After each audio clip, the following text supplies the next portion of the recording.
Je vous retrouve aujourd'hui, je suis en jour de repos, donc du coup, je vais en profiter peut-être pour vous faire un petit mélange de plein de choses. Je vais commencer tout de suite en fait parce que hier, donc aujourd'hui on est le jeudi 7 décembre, et hier donc je vous ai posé la question si le sujet vous intéressait, qu'on puisse discuter ensemble autour du fait que est-ce que la séduction est nécessairement liée à la confiance en soi. Et en fait, pourquoi je vous ai posé cette question, c'est parce que moi, c'est quelque chose, ça fait plusieurs années que j'ai un problème avec mon image, on va dire, mais bon, ça passons outre ce sujet. Et du coup, c'est vrai que je me suis plusieurs fois fait la réflexion, mais est-ce que le fait d'avoir un manque de confiance en soi empêche nécessairement la séduction? Et en fait, je me suis rendu compte que absolument pas. Enfin, du moins, à mon sens, non. Je vous explique pourquoi. Parce que personnellement, j'ai toujours utilisé la séduction. Alors, on a souvent tendance à faire un raccourci quand on parle de séduction en pensant tout de suite le fait de rapport homme-femme, le fait que ça puisse amener à des relations, que ce soit aussi bien d'amour ou juste plan cul entre guillemets. Bref, on a tout de suite tendance à banaliser le mot séduction. Alors qu'en fait, pas du tout, parce que moi, personnellement, la séduction, pour moi, je l'applique au quotidien finalement parce que je travaille dans le commerce et pour moi, le commerce, on ne choisit pas cette branche juste parce qu'on a du bagou. On choisit aussi cette branche parce que déjà, on aime proposer quelque chose à quelqu'un qui a besoin d'acheter cette chose.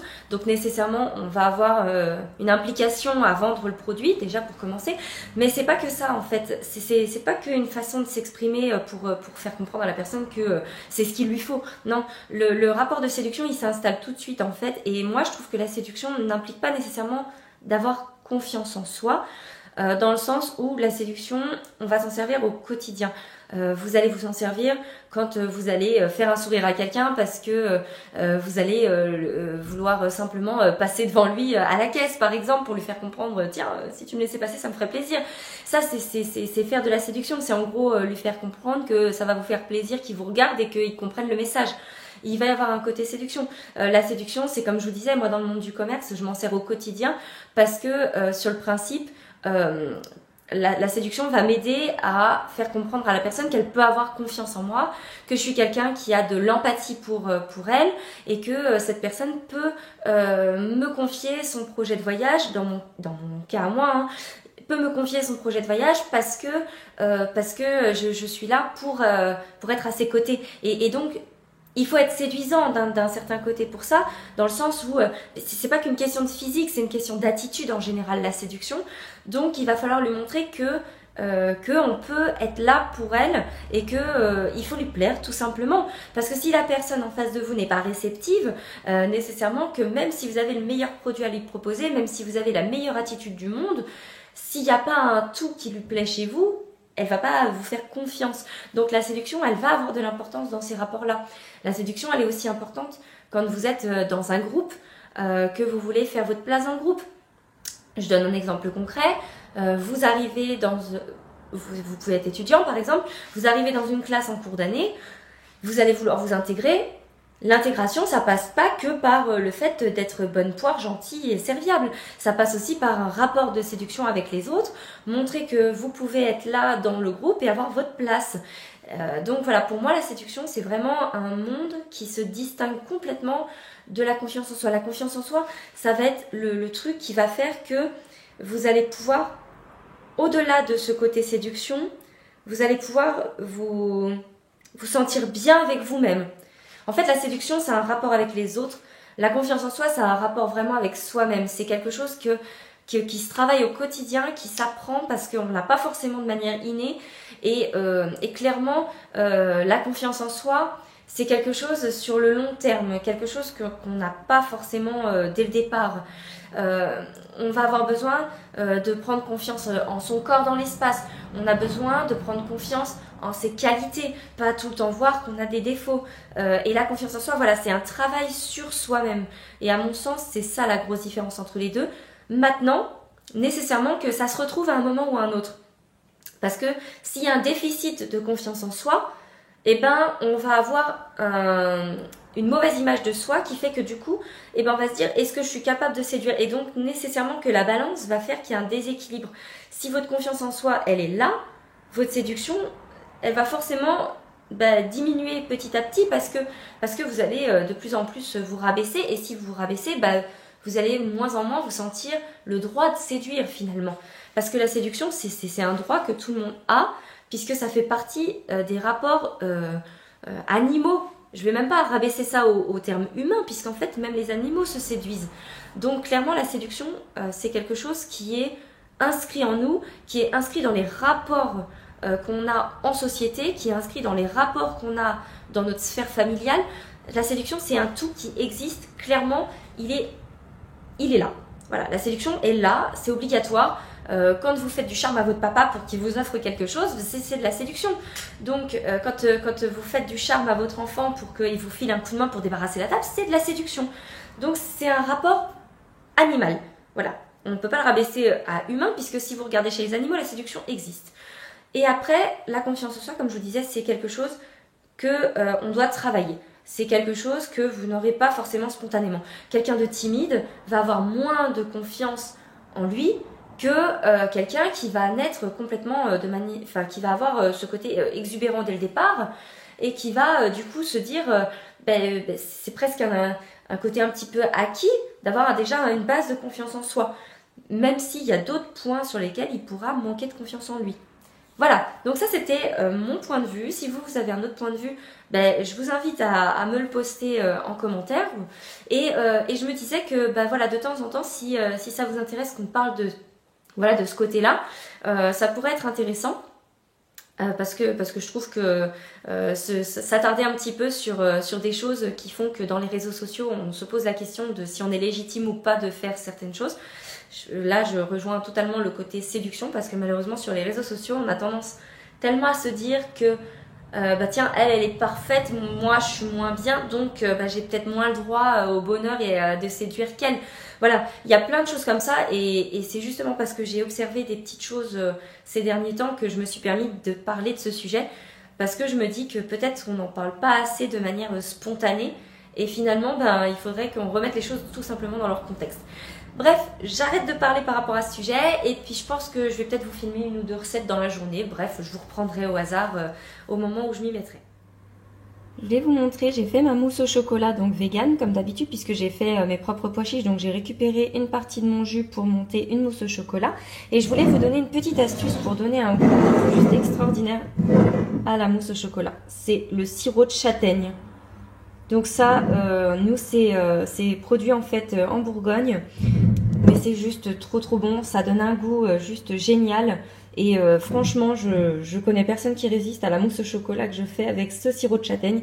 Et c'est une très bonne alternative pour sucrer un petit peu, tout en respectant les saveurs du chocolat noir. Allez, je suis tout emmitouflée. Maintenant, je vais filer à l'école chercher Noan. Parce que il est 11h25 et je suis un petit peu à la bourre.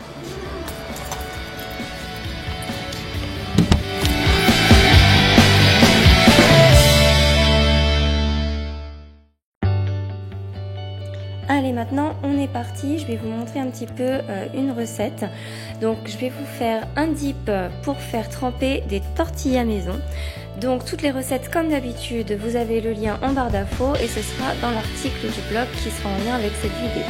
Je commence par émincer donc des oignons, va y avoir un poivron vert marocain, donc ils sont assez doux je trouve. Un piment rouge long, mais vous savez c'est pas les piments rouges hyper forts, ils sont assez soft on va dire. Et je vais faire revenir le tout avec un petit peu d'ail. Et regardez, donc je vais revenir ça dans une sauteuse avec un fond d'eau. Il n'y a absolument pas d'huile dans cette recette, ça va être assez léger.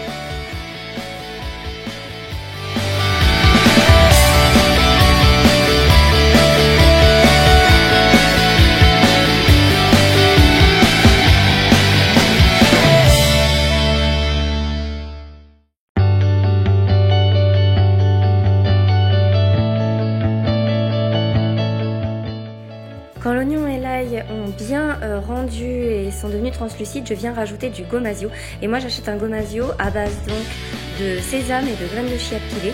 Et ça fait tout de suite un effet crème avec l'eau qui est assez démentielle et très agréable. Et c'est comme ça qu'on va obtenir cette texture très crémeuse. Je rajoute donc de l'eau bouillante Et là j'avais au préalable donc découpé mon piment rouge et un poivron jaune pour compléter le premier piment vert que j'ai déjà mis. Le tout va fondre en fait tout doucement dans la casserole à feu doux et il faut continuer de mélanger tout du long, sinon ça peut accrocher au fond. Mais sinon c'est pas non plus hyper fou, hein. Là je rajoute du curry. Je vais rajouter également donc de l'ail semoule pour compléter l'ail frais que j'avais déjà mis. Et c'est tout, juste peut-être éventuellement un petit peu de poivre. Après vous faites un petit peu comme vous l'entendez, hein, chacun réassaisonne à sa guise, mais moi personnellement avec le gomasio qui apporte déjà du sel, je n'ai pas rajouté de sel par exemple.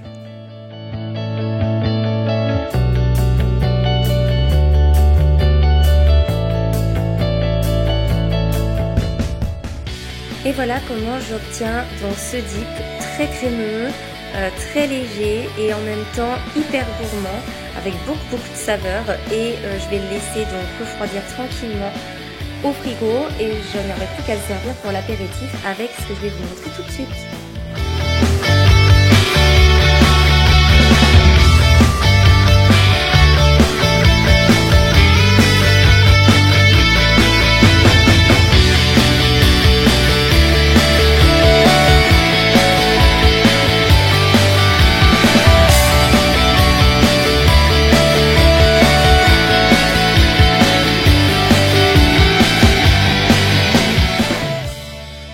Je vais vous montrer maintenant comment je prépare des tortillas maison. Ça n'a rien à voir avec celles que vous allez pouvoir trouver dans le commerce, mais c'est le plaisir de les faire soi-même et c'est tellement simple. Donc là, j'ai préparé au préalable ma boule de pâte. C'est tout bêtement de la farine de maïs, de l'eau et un petit peu d'assaisonnement. Et après, en fait, il faut la laisser reposer 30 minutes et on obtient cette espèce de pâte très friable qui est vraiment fragile comme tout. Il faut se méfier, il faut y aller très délicatement. Je la coupe en deux. Et je l'étale en cercle. Le but c'est en fait de l'étaler très finement. C'est pour ça que je la coupe en deux. Elle est tellement fragile que étaler la boule de pâte complète ce serait juste infaisable. Donc après je vais venir saupoudrer avec du paprika fumé. C'est ça qui va apporter le petit côté un petit peu piment mais très suave comme sur les tortillas que vous pourriez trouver. Et je vais donc faire pénétrer dans la pâte. Donc là j'ai fait la technique au rouleau mais en fait je vous conseille de le faire avec la main parce qu'elle est vraiment friable. Et là au moins vous allez vous épargner les incidents que moi j'ai eu par exemple sur la vidéo. Et au moins je trouve que la répartition est beaucoup plus, vous voyez comme je fais, voilà, je l'aurais fait dès le départ, ça aurait été beaucoup plus homogène on va dire. Avec ensuite un coup de pizza, je viens détailler au préalable avant de faire cuire mes tortillas. Donc là vous faites les formes que vous voulez, moi j'ai essayé de faire comme je pouvais on va dire, hein, j'ai pas fait quelque chose de très précis on va dire non plus. Et ensuite donc ce sera simplement une cuisson au four, il n'y a rien de plus simple. Ça va partir au four à 180 degrés pardon, pour à peine 15 minutes.